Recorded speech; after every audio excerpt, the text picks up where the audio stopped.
Problema 1. A figura abaixo mostra 3 recipientes iguais, cheios até a borda. Patos de brinquedo flutuam em 2 deles. Ordene os 3 conjuntos de acordo com o peso total, em ordem decrescente.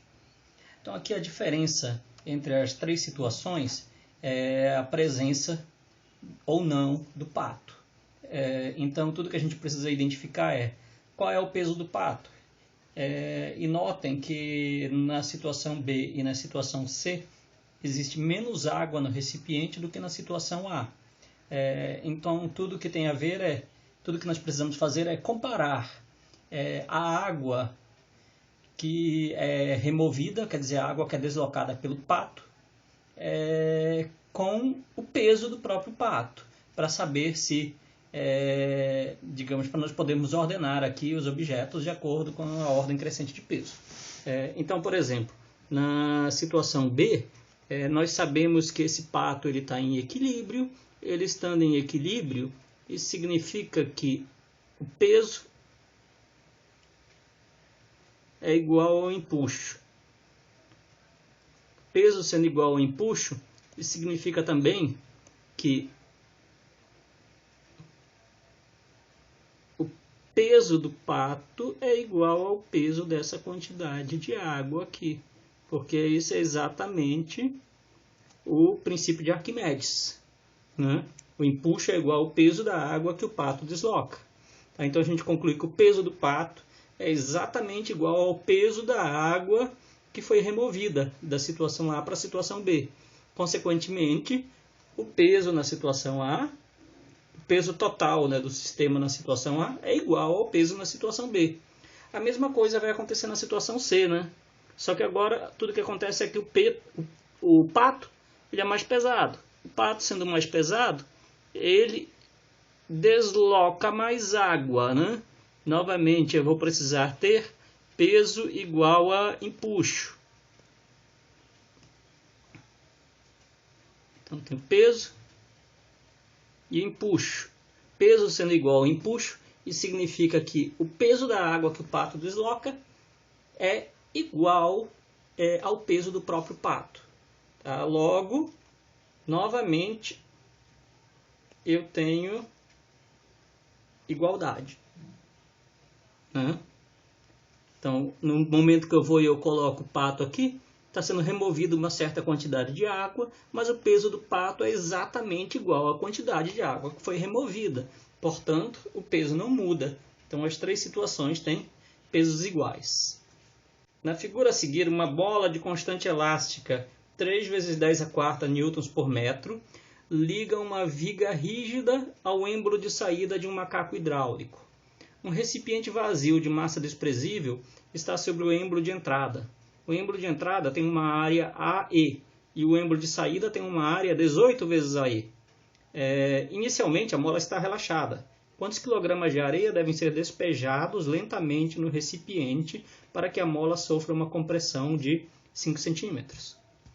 Então, nós vimos que a força na saída ela é igual à área da saída dividido pela área da entrada vezes a força na entrada. Como aqui a área da saída, é um dos dados do problema, a área da saída é 18 vezes a área da entrada. Então esse quociente aí é 18. Logo, a força na saída é 18 vezes a força na entrada. A força na saída nós podemos encontrar pela compressão da mola. Vamos lembrar aqui. Esse lado aqui é a entrada. Esse lado aqui a gente chama de entrada.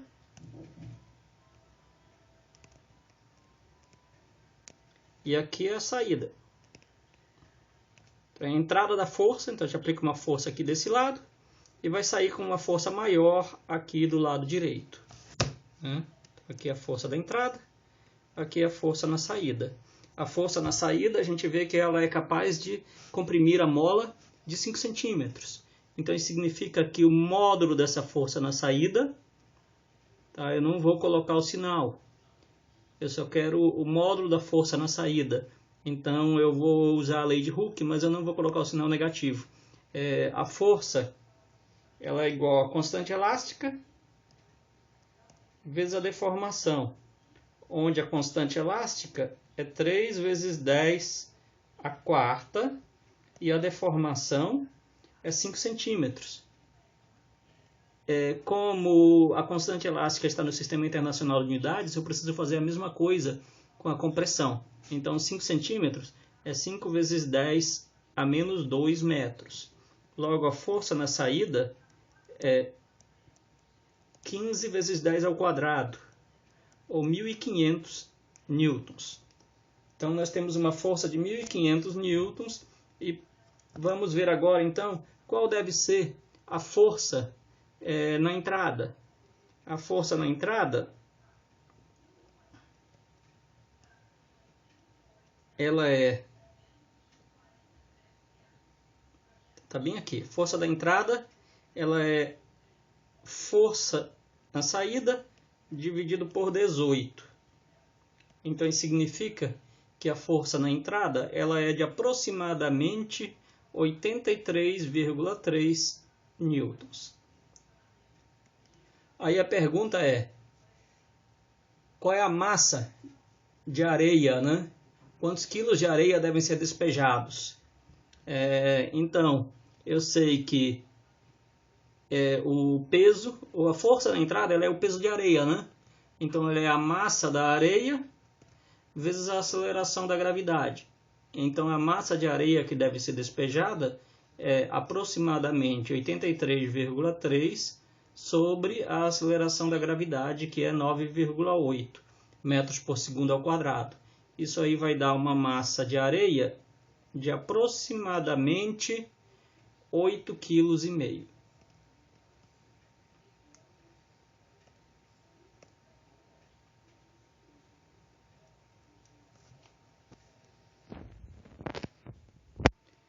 Problema 3. A figura a seguir mostra uma bola de ferro suspensa por uma corda de massa desprezível presa em um cilindro que flutua parcialmente submerso, com as bases paralelas à superfície da água. O cilindro tem uma altura de 6 centímetros, uma área das bases de 12 centímetros quadrados, uma massa específica de 0,30 gramas por centímetro cúbico e 2 centímetros de altura estão acima da superfície da água. Qual é o raio da bola de ferro? Então vamos ver aqui, vamos ver alguns dados sobre o cilindro. Então eu tenho informação da área, principalmente a altura. Eu sei que isso aqui são 6 centímetros. E aí eu tenho a informação que 2 centímetros estão acima da superfície da água. Então aqui são 2 centímetros. Consequentemente, esse desenho está fora de escala. Aqui embaixo, que deveria ser a distância maior, são 4 centímetros. Sim. Aí agora, vamos tentar descobrir então qual é o raio da bola de ferro. Para isso, nós vamos aplicar o princípio de Arquimedes. Mas, primeiro, vamos considerar aqui que esse sistema, como esse sistema está em equilíbrio, isso significa que o peso total é igual ao empuxo total nesse sistema. Qual é o peso total? Eu tenho o peso da esfera e eu tenho o peso do cilindro. Isso aqui deve ser igual ao empuxo da esfera somado também com o empuxo do cilindro. Então, essa situação aqui, nós temos que o peso da esfera mais o peso do cilindro é igual ao empuxo da esfera mais o empuxo do cilindro. O peso da esfera é massa da esfera vezes a aceleração da gravidade, mais massa do cilindro vezes a aceleração da gravidade. Aí o empuxo, densidade da água, volume da esfera, vezes a aceleração da gravidade. A esfera está totalmente submersa, então esse é o volume total da esfera, mais densidade da água, e aí eu vou chamar de VSC, o volume submerso do cilindro, vezes a aceleração da gravidade. Então isso aqui a gente pode simplificar, cortando G, e aí eu também vou substituir as massas. Eu sei que a massa da esfera, ela é a densidade do ferro vezes o volume da esfera. E a massa do cilindro, ela é a densidade do cilindro vezes o volume do cilindro. Então nós podemos escrever essa equação aqui. Massa da esfera é densidade do ferro, volume da esfera, mais densidade do cilindro, volume do cilindro, é igual a densidade da água, volume da esfera, mais densidade da água, volume submerso do cilindro. Essa equação aqui a gente pode rearranjar para obter o volume da esfera, né? Nós queremos saber o raio da esfera, então vamos primeiro encontrar o volume da esfera. Então, reescrevendo essa equação, a gente, isolando, né, o volume da esfera nela, a gente conclui que o volume da esfera é a densidade da água vezes o volume submerso do cilindro, menos a densidade do cilindro, volume do cilindro, dividido por densidade do ferro, menos a densidade da água. Pronto. Agora nós precisamos calcular os volumes e depois só substituir os dados do problema.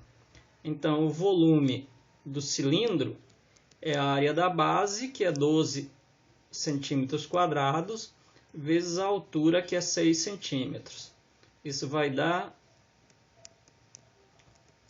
72 centímetros cúbicos. O volume submerso do cilindro, ele é a área da base, que é 12 centímetros quadrados, vezes a altura submersa. Então, a altura submersa é de 4 centímetros. Isso vai dar, então, o volume submerso do cilindro, 48 centímetros cúbicos. Vamos tomar cuidado com as unidades de medida, né? Que eu já não estou no sistema internacional, né? Então, eu vou colocar as unidades de medida nas minhas equações. Então, vamos lá. O volume da esfera, então, ele é a densidade da água, é um dos dados do problema, 1 grama por centímetro cúbico, vezes o volume submerso do cilindro, que é 48 centímetros cúbicos. Aí, menos densidade do cilindro, é 0,3 gramas por centímetro cúbico, vezes o volume do cilindro, que é 72 centímetros cúbicos. Isso aqui dividido por... Aí agora eu preciso da densidade do ferro. Densidade do ferro, dos dados do problema, é 7,87 gramas por centímetros cúbicos.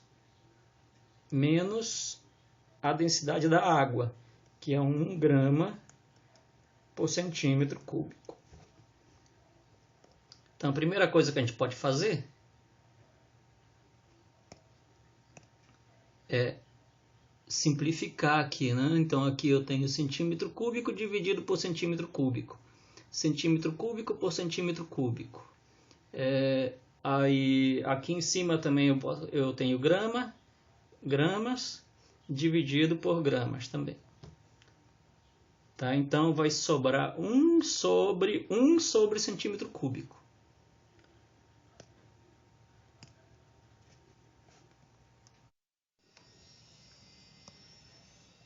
Então, o volume da esfera ele vai ser aproximadamente igual a 3,87, aliás, 3,84 centímetros cúbicos. E esse volume ele é igual a 4/3 de π r ao cubo. Logo, a gente pode encontrar o raio da esfera. Ele vai ser a raiz cúbica, e aí eu vou ter 3 vezes 8.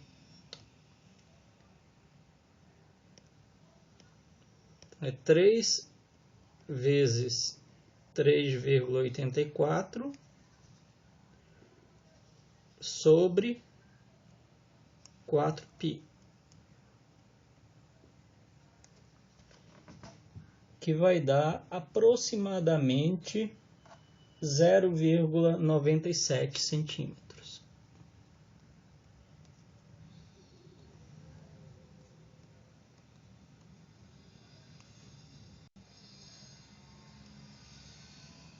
Uma esfera homogênea de raio R flutua no interior de um recipiente que contém óleo e água, conforme a figura abaixo.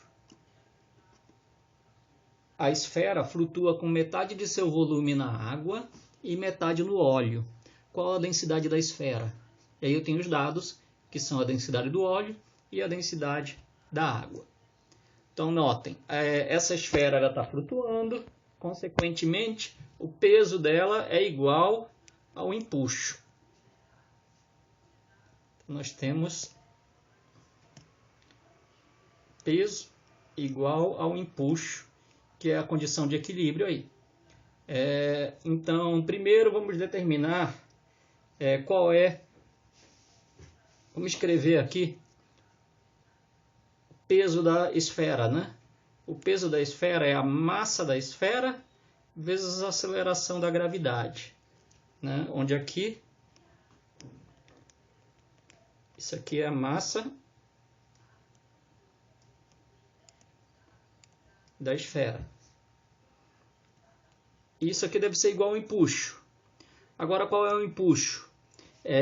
Alguém poderia argumentar que a água ela está exercendo uma força orientada para baixo aqui, né? Então, alguém poderia argumentar com razão, né? Que a água exerce uma força para baixo e o óleo uma força dirigida para cima, né? Só que se nós formos tentar calcular o empuxo dessa forma, nós vamos ter que calcular uma integral. A gente vai ter que calcular a soma das forças que agem sobre a superfície desse corpo. Sim, a água exerce uma força para baixo, o óleo uma força para cima. Mas o empuxo resultante a gente sabe que é uma força dirigida para cima e que, de acordo com o princípio de Arquimedes, é igual ao peso dos líquidos deslocados. Então a gente não vai se preocupar aqui com qual dos dois líquidos exerce força para cima ou força para baixo. Tudo que me interessa é qual é o peso dos líquidos que são deslocados, porque aí a gente vai usar o princípio de Arquimedes. Os líquidos que são deslocados é metade do volume da esfera em água e metade do volume da esfera em óleo. Então eu vou escrever assim. Então é densidade da água, metade do volume. Desculpa, não é densidade da...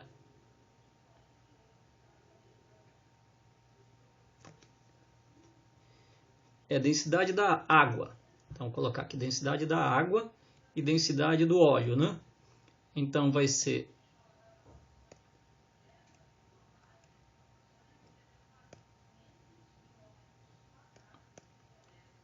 densidade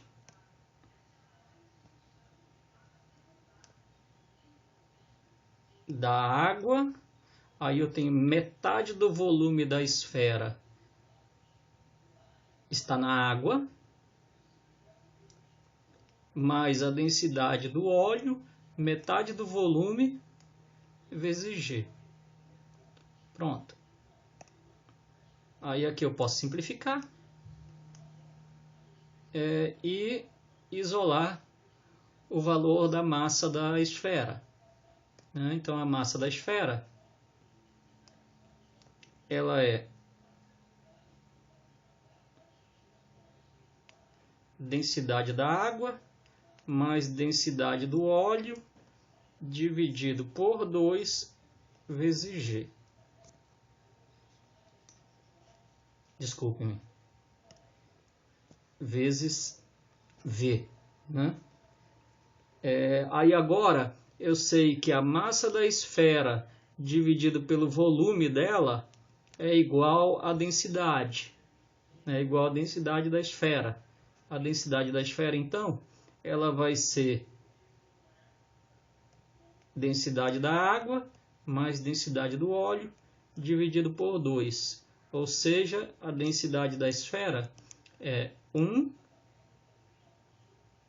grama por centímetro cúbico mais 0,8 gramas por centímetros cúbicos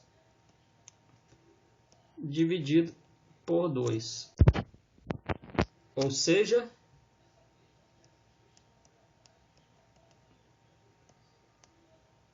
um 1,8 dividido por 2 ou 0,9 gramas por centímetro cúbico.